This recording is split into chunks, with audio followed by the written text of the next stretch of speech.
এই হালার থালারা তো করে ক্রিকেট খেলছে কইছে কে? তোরা করবি গরুর দালালি। অনিদের সময় হয়েছে বিভিন্ন বাজারে বাজারে গরুর দালালি করলে ভালো পয়সা পাওয়া যায়। তো করে কে কইছে ক্রিকেট খেলতে? তোরা করবি গরুর দালালি। ঠিক আছে, আরও কত দালালি আছে, তোরা হেডি কর।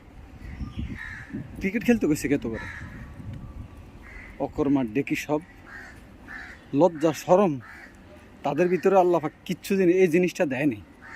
যদি এই জিনিসটা তাদের ভিতরে আল্লাহ পাক দিত, তাইলে ইউএসের মতো দলের কাছে সিরিজ হারতো না।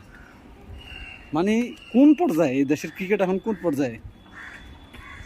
এক কাম কর, তোরা দেশ হয় কৃষি বিভাগের লোক কথাটা কইয়া তো করে হাঁস, তারপরে মুরগা, ছাগল, গরু যা আছে এটি লালন